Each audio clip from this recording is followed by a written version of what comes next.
Det är någon rörelse de har börjat med nu. Ah, härligt! Där Affe ligger över och rollar. Det är en hel del teori, det är det.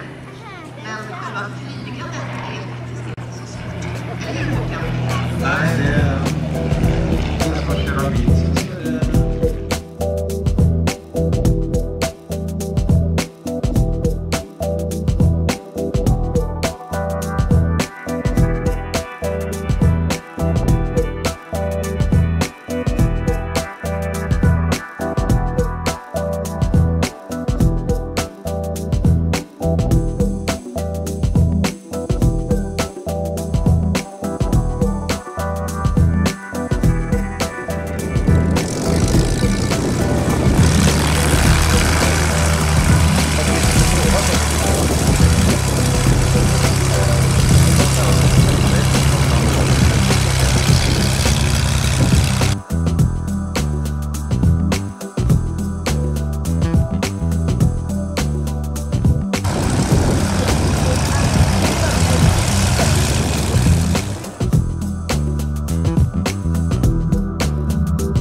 Som lämnar över skisser till de som sen realiserade och såg till att det blev ett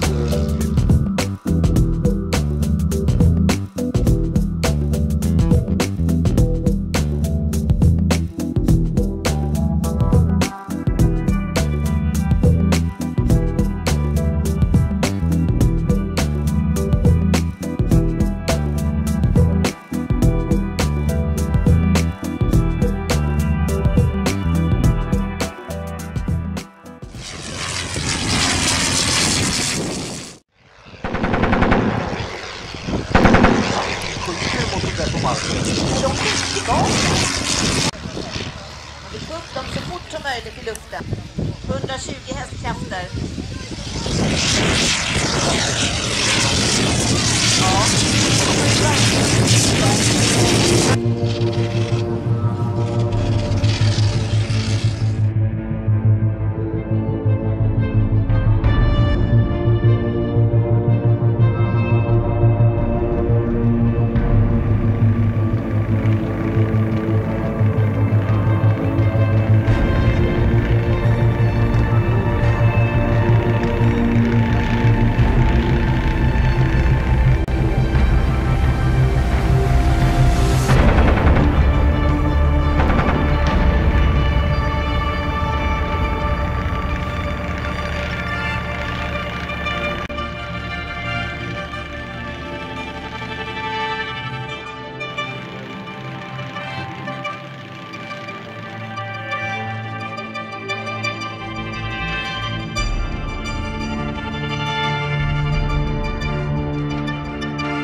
se. Mikael landar drädäcken och det gör han snyggt där.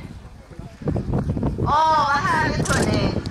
Ja, men flygplanen har ju ganska tätt mellan hjulen. Sätt till sidan. Då är det rätt. Bra ringen det är inget bra. Åh, vad skönt att ha dem nere på backen. Så därför är det väldigt intressant.